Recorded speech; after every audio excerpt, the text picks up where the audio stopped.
Die Diaspora spricht. Parlando. Diaspora Conoscere. Falando. Diaspora parle. Diaspora spreekt. Diasporas speaking. Përshëndetje, my name is Rina Limoni and I am the host of Diaspora Speaking.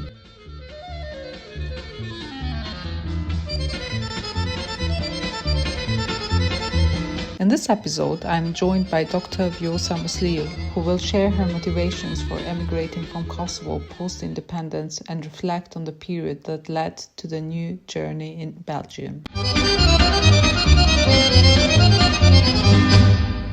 Welcome to Diaspora Speaking, Vjosa. Thank you very much for having me, Irina. It's a great pleasure to be here. So, as you might have heard, we usually start the conversation with 3 questions, and these are: where are you from, where did you grow up, and what do you do in your day-to-day? Well, I was born and raised in Gjilan, a small city in southeast Kosovo. And up until 18, I lived in there. In 2004, I moved to Tirana in Albania to do my bachelor's. I studied international relations there. And then once I graduated, I returned briefly to Kosovo in 2008. And for about a year, I worked as a managing editor for Pristina Insight and a journalist for Balkan Insight. That was a short year because in 2009, I moved to Belgium to do my master's. And then after my master's came my PhD and a couple of postdocs later. Here we are almost 16 years later. What I do in my day-to-day, I'm assistant professor of international relations at the Free University of Brussels here in Belgium. My research focuses on intervention and state building. Over the past 5 years, I've been teaching and, as we call it in Belgium, docering in international political economy as well. So I'm trying to also develop research in the direction that connects more obviously state building, especially international state building, to international political economy. When we first spoke, you underlined the end of war, or as we say in Albanian, çlirimin, as a great impact on your personal sense of freedom and identity. For our listeners, can you expand on that a bit? Yeah, absolutely. I was born in the mid-1980s in Kosovo. And by the time I went to school in 1992, the segregation from the Serbian authorities and the full-on apartheid against the Albanians in Kosovo was already an established thing. So by the time I was old enough to navigate streets on my own, it was abundantly clear that this is a homogeneous Serbian space. It is a space that only speaks Serbian. The script is Cyrillic, and then that, you are not even undesirable in the public space. You are at best tolerated, and at worst, as it often happened, you were actively persecuted, ridiculed, among other things. Growing up in these types of circumstances leaves a trace in you, even if you do not have the words to verbalize it or the necessary faculties to properly understand it, to properly conceptualize it. It does equip you with a sense of anger, with a deep understanding of discrimination, because that structural oppression becomes something as close as your own skin. And that kind of setup made it abundantly clear to me that we Albanians in Kosovo were not only second-hand or second-class citizens at best, but we were continuously dehumanized, oftentimes for the entertainment of the Serbian military police as well. In a lot of ways, during the 1990s, we had turned into what Giorgio Agamben calls it bare life. We were merely vegetating there, stripped off of any political or human agency. So naturally, when the liberation, when the çlirimi comes, which is liberation, it's not just freedom, when liberation came, that was for me the most earth-shattering development in my life. Seeing the US NATO troops entering the city of Gjilan and then the KLA soldiers as well was a moment of biblical importance for me and for everyone else who happened to be in Kosovo at the moment of liberation. And that is not simply because we were liberated, because the war ended. That is when we, or most of us, understood we were not only going to be free, but we stopped being this bare life.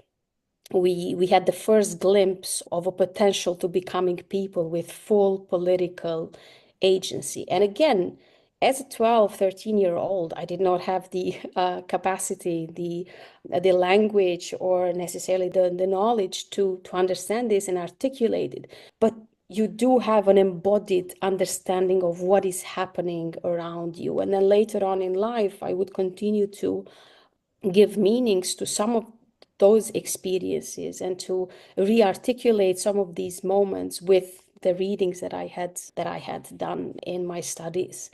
Monumental as it was, that moment of liberation also comes with dangerous hopes and dreams that once they go sour, as they normally do, they become very difficult pills to swallow, collectively and individually as well.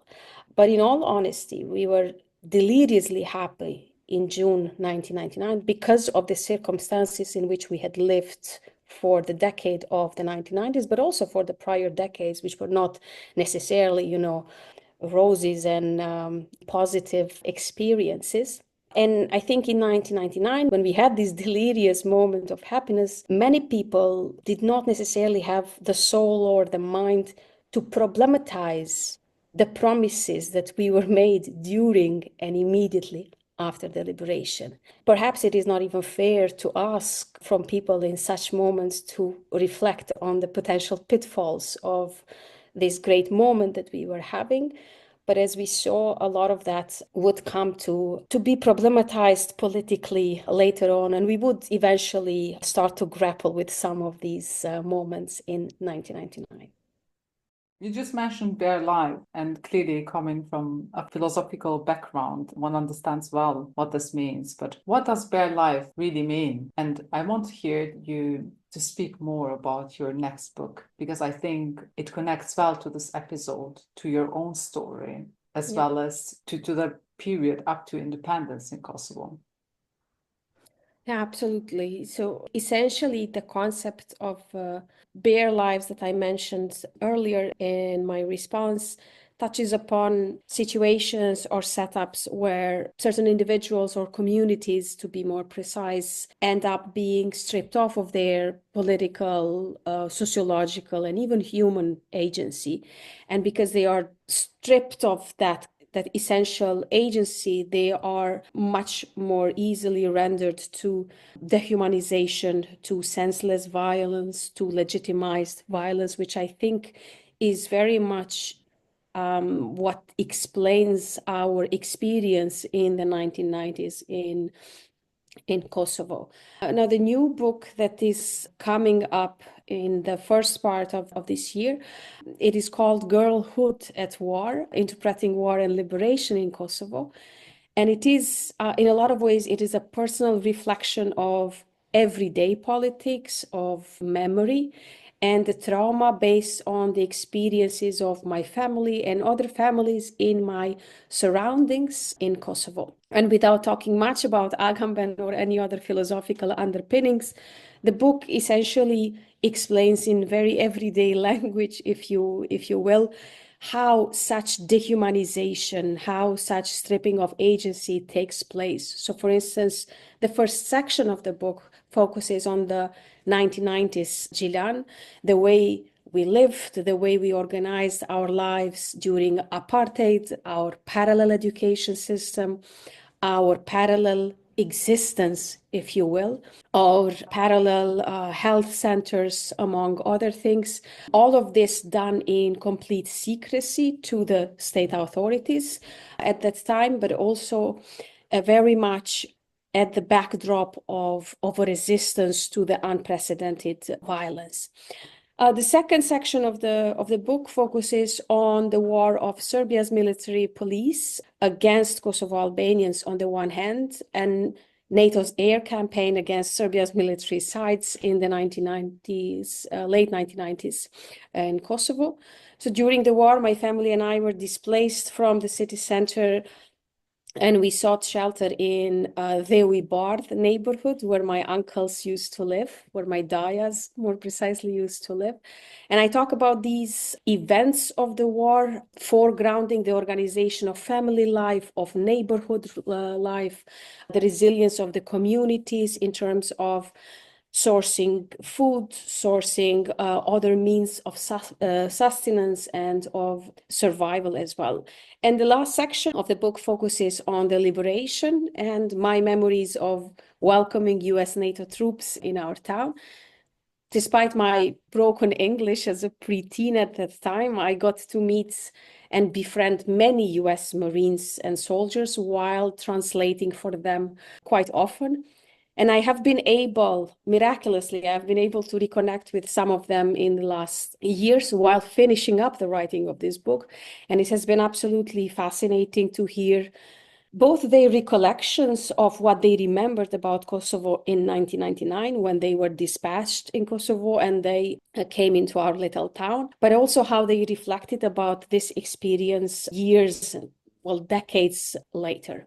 In a lot of ways, while this is an academic book, it is very much a genre of life writing through short stories that I am very excited to share whenever it is out.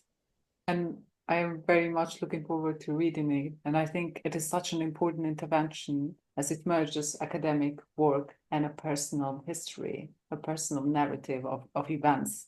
And it contributes to knowledge production on Kosovo in a very unique way.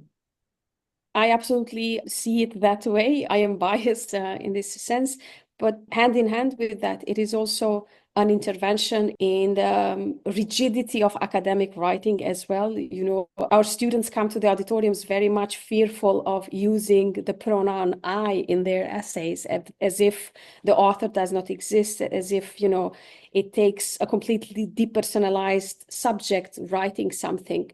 So in a lot of ways, this was also an exercise in epistemic disobedience and in claiming the personal experience in writing in the first pronoun about real lives, about real people during war.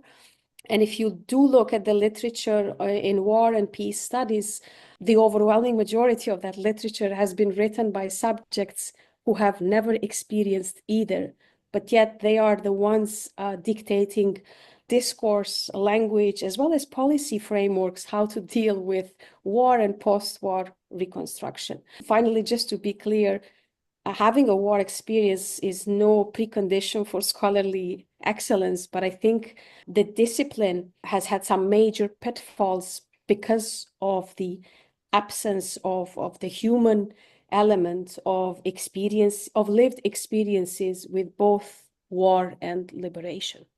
You mentioned scholarly excellence, and I think that's very important, that even though it's not a precondition that you will excel scholarly as someone who experienced war or migration, it is also important to underline that someone who experiences war can excel with different background that is anticipated of people who enter academia. We're just going to move a few years forwards from 1999 and what Shlerimi meant for you, because I think you said that soon after, a few years later, you decided to study in Tirana. And I want to know what led you to not study in Pristina. Why did you choose Tirana? Was Shlerimi or the freedom to do so one part? How did that influence your decision? Well, you might know, as many of the listeners of this otherwise wonderful podcast do, that Tirana, Albania had this iconic image and importance for many Kosovo Albanians. It certainly was that for my parents and for my extended family. I also grew up reciting poems about Mother Albania, even though, again, as a 6-year-old, as an 8-year-old, when I was doing those recitals, it was about a place I had never been to. It was about a place that neither of my parents had been to, but it was something to cling to. It was something to hang on to, again, in moments of complete political, sociological, and economic desperation. My decision to go to Tirana, however, did not have much to do with the love for this imagined motherland which in the moment, in the first encounter with Albania, I think in 2002 or 3, when we first visited Albania with my family, we realized it was nothing like we had read about in our books. It was just a normal country in transition with many problems, some of them far more accentuated than we had in Kosovo, especially when it comes to financial, economic abundance, among others. But I was very much drawn to the idea of freedom, to going somewhere away. And for personal reasons, at that time, I could not go too far away. So Tirana, Albania was like a good compromise, let's say. I knew for sure I did not want to stay in Pristina. At that time, there were not these massive public universities spread out in every city in Kosovo that you find it nowadays. So if you wanted to study in Kosovo at the time, the University of Pristina was the only choice, or any other private university in Pristina. But I really wanted to be away from parents, from my family, from my small town, and also from, everything Kosovo for a while. Again, I was 18, as many people around that age, you're trying to claim some sort of independence or freedom, even if it is in very forms sometimes, or, not as well thought out. So that was a decision to go to Tirana, and I was very grateful to my parents because it was an American university. It was a very expensive one, for which they had to, do all kinds of financial and economic machinations to actually be able to support that. But yeah, it did work out well, and I have absolutely the fondest memories from Tirana to this very day. And I have a very strong attachment to the people of Tirana and to parts of the city that I still recognize in Tirana. I'm still attached to that as well.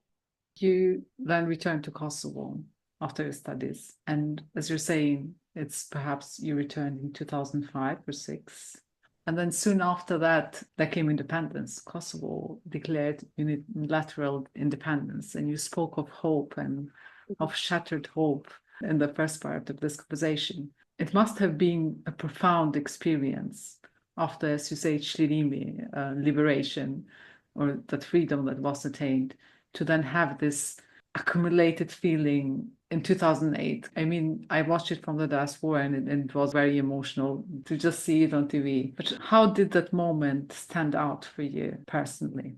Perhaps before I answer that question, I should do a little return to Tirana first. So I studied international relations in Tirana, and this was at the time when there was no highway between Kosovo and Albania yet. Actually, the highway was built only after I graduated, which is very ironic. So you would do this road through Kukës or through Macedonia, but either way, it was a 10-hour road, like very dangerous terrains, especially the one, crossing over through North Albania. So physical connection between Kosovo and Albania was very limited and scarce. That also meant that the knowledge about one another was also much more limited than it is today. I was also in Tirana during 2004 and 2008 when our media landscape was not as unified as it is now. So for people in Kosovo, only those who owned like a subscription to digital, they could watch Albanian TV channels. Whereas there was no trace of Kosovar media in Albania at all. And this also created that obscurity in Albania about the Kosovar persona, about the Kosovar woman as well. So somewhat paradoxically, I went to Tirana in the mother state, but I felt very exotic throughout the entire 4-year period because this communication, this getting to know one another was still not there. And I did see all these stereotypes, positive and negative, about Kosovars that I found rather difficult to place my own in either of them. But during this period of 4 years, I also built my own studies, and the way how I lived my life in Tirana as well was very much tied to Kosovo. So I was doing this study because Kosovo needed new diplomats or new thinkers in international relations, and we were all born and raised with this duty that whatever we do, it has to serve Kosovo. So it's everything that you do personally has to amount to something bigger for the country. it's not that I reflected critically throughout this period as to what does that mean, but as you're growing up, as you're navigating freedom with yourself as well, being completely alone and having the luxury and the time to be with your own, in subconscious, I think I had already started to be a bit uneasy with this whole idea. Why am I doing all of this? Is this really it? Do we all just need to function, exist, work, thrive, prosper for the sake of building or for the sake of Kosovo, not even building Kosovo? That would have already broken it down to something more concrete. It was just to do it for Kosovo. So it's completely evasive, completely of a vague project to live for and to live by. So when I returned to Kosovo in 2008 and started to work as a journalist, I started to notice that the first tensions with me, Kosovo as the place, as an idea, as a project in itself. I realized that we were not a great match. So Kosovo had just declared its independence in 2008, and there seemed to be again this other moment of dreams and hopes. But it was also, again, yet another project where we were asked to live and work for the country. And to be honest, I found that suffocating. And I started to understand that suffocation once I returned to Kosovo. Even though, to be fair, I saw no problems in taking pride of, being from Kosovo and taking pride in how far we had come up until that moment. But it seemed to me that a lot of that individual freedom and individual agency was being pushed down to make room for this new project. And again, as someone who is, like navigating the early 20s and you're filled with rebellion in a way, that did not sit right with me. So after that short year, I understood that it is time for me to leave and perhaps leave permanently this time and also leave somewhere even further away. But then again, as a non-EU citizen, and at the time we did not even have visa liberalization, obviously, you could not just go, decide that I'm going to try my life somewhere else. I'm going to start anew somewhere else. So you needed either a job or you needed studies, you needed financial means to show that you can be allowed inside the EU borders. So I decided to apply for many scholarships, as many as I could, because in addition to wanting to study further, more than that, I actually wanted to escape that collectivism. I moved to Belgium. And again, to clarify, I had no issues with the idea or even with the fact that I was very attached to Kosovo in ways that I still am. But I simply found it a bit violating to the personal freedom, to the individual freedom, the traces of depersonalization that this project was having on many of us started to bother me.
I think what I find fascinating with your story is that you were not only a bystander, you went to Tirana, you came back, and then you started working in this climate where Kosovo was attaining its independence. as a journalist. You were, as we say in German, mittendrin statt nur dabei. You were in the story. And it must have been a peculiar experience, you know, not only being able to see it, but to write about it, to meet political figures, to meet the international community, as we say. So during the period when I was studying in Tirana, so I would study for the whole academic year.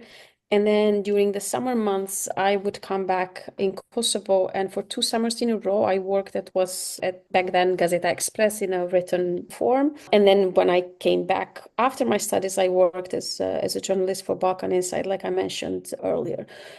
During these experiences, I got to understand quite a bit more about not just, you know, the politics or in the sheer ability to interview political figures, going to these press conferences where there was so much happening, all of these new projects and new investment schemes and new negotiations that were being launched, but also being able to travel all around Kosovo, going for, you know, investigative stories, exposing myself to all kinds of people from all kinds of life with very different stories, human stories that were absolutely, some of them very impressive, a lot of them very, very touching. And I got to encounter this as a, you know, full-on adult in a professional capacity. But at the same time, I also got to see the not to say the darker side, but a lot of the warmongering politics that went through many of the political factions in Kosovo at that time. And also seeing, for instance, the deployment of EULEX. I remember covering that story when we first saw the jeeps stationed at the headquarters of EULEX today, and seeing all of these complexities of the political life, much like it is in any other country. It also shattered to me this idea about this project that we are supposedly all working for, because after the war, and especially after the independence, you know, people went on with their lives, and naturally, as it happens, many were very much geared towards accumulating wealth and, you know, advancing their own interests, but, you know, at the same time pretending to maintain this kind of overall project that we all ought to share, right? So that kind of, you know, debunked that myth in and of itself for me. And then also seeing the working of international organizations firsthand was also quite a shock that you would not expect as a 22-year-old. So first encounter that I had with the liberal international structures in Kosovo were then US NATO troops in my hometown. And then the second one was fast forward, you know, years later after independence, when I would interview these EU technocrats.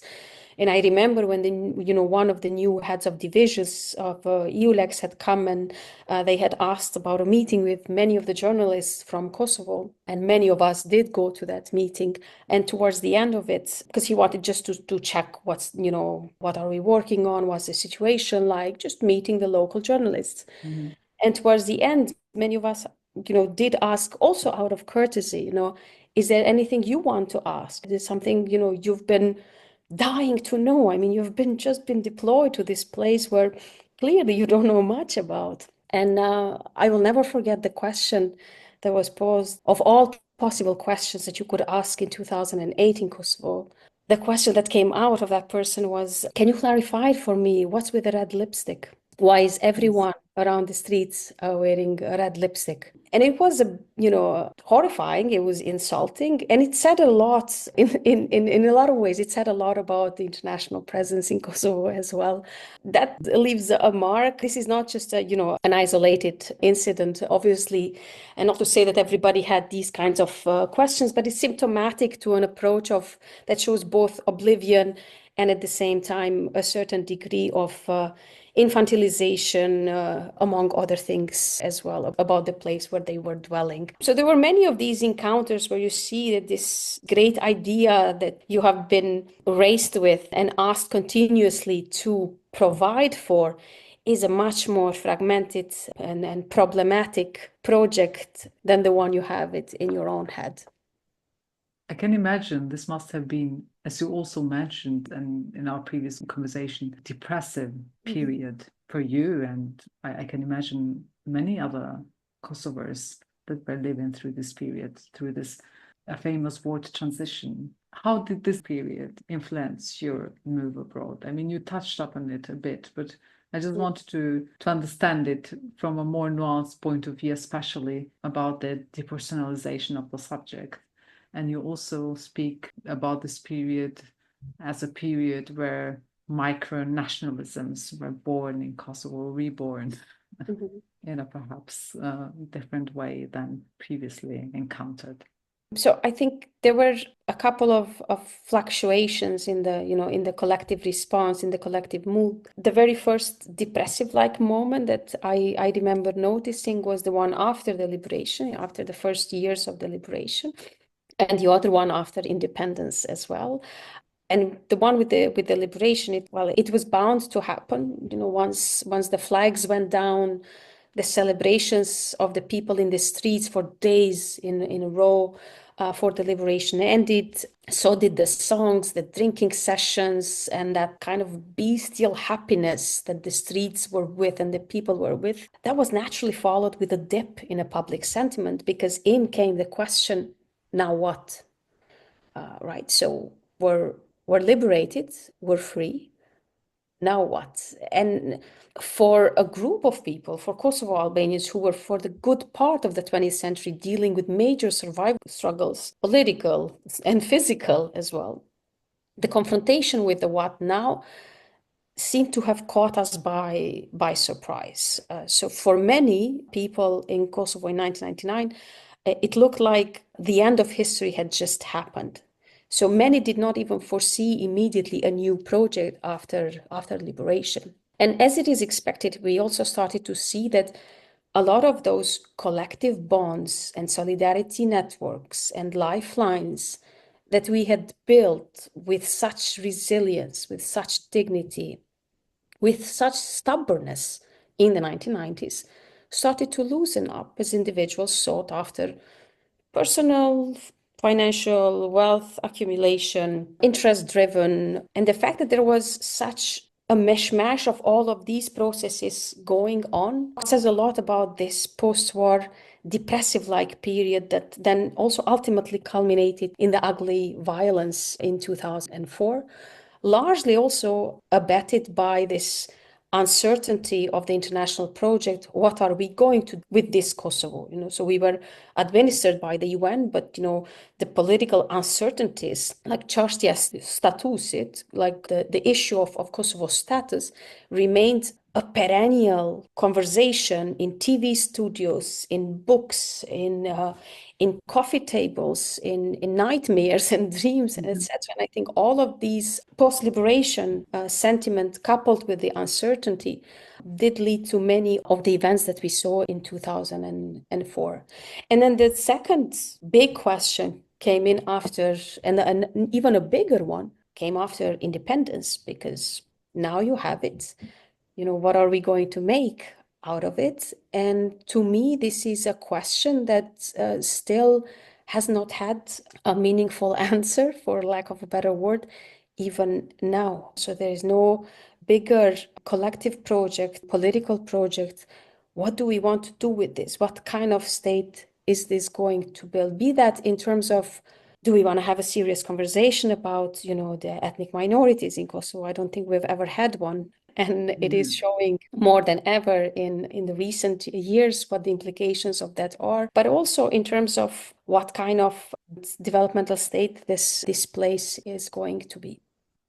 I invited you to speak about your story, but somehow your story is still the Kosovo story. Kosovo has so much preeminence here. It's something that also triggered your idea to study abroad after Tirana. I think it is no coincidence that many of us, many of the people of my generation, especially the ones who went abroad, the overwhelming majority of us studied political science, international relations, because we were children of the of the liberation, of the war, of the liberation, and then of successive international administrations and missions in Kosovo. So we were the case study All right, and it kind of followed us by implication, so to speak. So I did study international relations and then did my master's in European politics and policies at the Catholic University of Leuven here in Belgium, and then wrote my PhD on international interventions and got my PhD in political science at Kent University. And I didn't write my bachelor thesis on Russia's foreign policy, but then my master thesis and my PhD were both on Kosovo and specifically on international state building in Kosovo. So it is kind of interesting, to say the least, that while I was running away from a place that I thought was depersonalizing the individual, the place itself was following me now professionally, because it then became abundantly clear that I will continue to live in Belgium for the foreseeable future. But I continued studying Kosovo as such, and not just because of the expertise, also not just because of the emotional attachment. I think it still continues to be a very interesting case of all of the conundrums of international intervention, including problematic politics, such as questions, what's up with the red lipstick? And these are still, unfortunately, very much pertinent questions. When I moved to Belgium and I continued to embody Balkan and Kosovo aesthetics in my appearance, I started to be confronted personally with a question: do you always wear a red lipstick? Even when I go to work. So you do see that, the problem with the patronizing language with the country also follows the individual later on. So it's, in a way, it's very difficult to disentangle the case for me, which is, never a case, obviously, to disentangle Kosovo from me as a person. And I think many of us from that generation, myself specifically, could never picture myself studying anything else or being involved with anything else. My mother will never listen to this because she does not understand English, but she was heartbroken when I decided not to pursue conservatorium, because she wanted me to continue with my piano and become a pianist, become a musician. And to me, it just seemed like the most natural choice, that I will study something that keeps me involved with the politics of making Kosovo, because one way or another, we were very much the fabric of everything that happened from the 90s onwards. As you're saying, you're like, there is a fine boundary, if there is one at all. How do you stand to Kosovo today, both personally and professionally, considering that you have sometimes also, I can imagine your work challenge this case study, Kosovo being a case study, a mere case study, often without agency? My relationship today with Kosovo, personally, it is a complicated relationship, like all meaningful relationships are. This presence and absence, both physical and emotional, is very much part of my engagement with Kosovo. I did my PhD on the works of Jacques Derrida and his conceptualization of home, of hospitality, but also of the concept of différance. All talk about liminality, of something that is neither present nor absent, neither here nor there. It has helped me a lot to come to a space and an ability to live with these ghosts of not knowing how do I relate, how do I feel towards this space. So at times it is merely an idea, sometimes for me, so it can be just a sheer space. And I notice this especially in volatile moments of, for instance, violence that comes from Serbia. I do relate to Kosovo as a space more than anything else. But when all things considered equal, it is this combination of memory, of longing, but also complications, because I do see, like any other motherland, any other place of birth, they all try to own you, they all try to attain some part of you. And I always have a problem with this in any kind of relationship. And this continues to shape my engagement and my protracted relationship with Kosovo. Now, this is personally and a bit on a more conceptual way, if you will. In more non-conceptual ways, it is the place where the grandparents of my child live, and where we go to be with the family, to eat great food, and to laugh until it hurts. This is the most common association I have I have with Kosovo.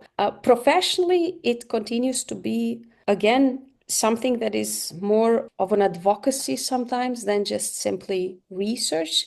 And this is not just because it is a place where I come from. I have noticed while working during a project on Ukraine 2 years ago, where many of these orientalization of Ukraine as an Eastern European country where practically everything is rotten and backwards and nothing functions. Mm-hmm. I did notice how problematic this came for me, also in an academic sense. Right. So, and I have that same, obviously, way more when it is reflected on Kosovo. So when I read certain literature that, reinforces certain tropes and narratives about Kosovo being a particular form of a space, I do understand then how even more important my academic engagement, and not just mine. Luckily, we have so many great academics, local and international, who work on Kosovo. But I do understand then even more the importance of working in it. Not to make it sound all rosy, it is a very fine balance. It is never just a place of study for me, and it will never be. And of course, all the decisions or the changes, political and otherwise, that are made do have a much bigger impact on me, as opposed to whether this was just a simple vocation or an interest for a space that I would have, like many other international academics have. You said complications. Yeah. And this brings us almost to the end of this conversation. Then with these complications, I can imagine there are still some nuances of nostalgia you feel for Kosovo. I want to know what sense or what kind of nostalgia do you feel for Kosovo, if at all? I thought long and hard about this after you sent me the questions. I have to be fair, because I wasn't sure if my list is way too long and I would not know what to choose, or if I was, just staring a blank page. And I think I made some sort of a compromise to say the following. I try not to delve so much on nostalgia, and that essentially means I have the ability to remember things for exactly what they were. And that helps, with not fetishizing or romanticizing certain things. But a lot of the nuances of what one would call nostalgia, and I think, it's just very fond memories that I have of Kosovo, is a kind of connection, intrapersonal and intercommunity connection, that I know it only existed before the war.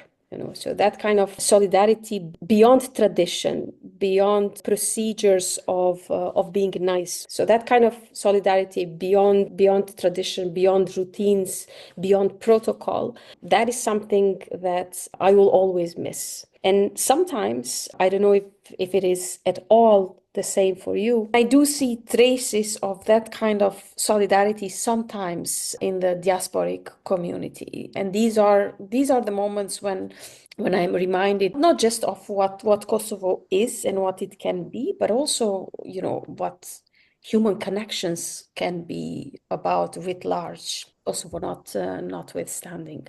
Something else that's more of a sensory memory from Kosovo for me is those periods in an early autumn when entire neighborhoods would be in the spree of making pickled goods, turshia, and the whole neighborhood would smell of vinegar and peppers, and you had kids running from one house to another, either borrowing carrots or sending, parsley to someone who needs it, or that kind of tradition, which maybe it still exists in some areas, in some towns or villages, but that is something that whole atmosphere of this tradition and that smell is something that will always stay with me. There is the final question I ask everyone, and that is, if you could bring one thing from Kosovo to Belgium that is missing for you, what would it be?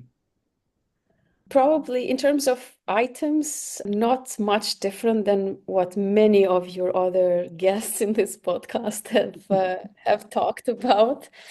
So food is a big topic and a big ceremony in my family now in Belgium. Both me and my husband, as well as my daughter now, are completely devoted to food ceremonies and to food in general. So whenever we go to Kosovo, we make sure to bring all kinds of cultured meat that my father sources for my husband, and I make sure to bring peppers, obviously. Ayvar, it goes without saying. So these are things I usually, bring with me, and they are all food related. And the other thing that I see sometimes missing in my auditoriums, so I teach in like very large classrooms, 600 plus students. And when I see many of these young European students who sit in my auditorium, I do not see much mobilization or activism or anger and it kind of strikes me that, for this should not be the normal thing for 18 and 19-year-olds. So they do seem quite passive to me. Not to say that they are not involved and mobilized, and perhaps they do, but it does not come across in their engagement in auditoriums. And it is something completely different that I notice when I go to Kosovo. You do see that young people are really engaged. They strive. They try to speak up. So they try to make themselves heard. They mobilize, and some of that I would really like to bring with me to Belgium. The Kosovo spirit. That's beautifully put. Thank you. Thank you so much, Vjosa, for sharing your story and your research and your thoughts. It was a pleasure hosting you today. It was an honor for me to be here, Rina. Thank you so much for having me.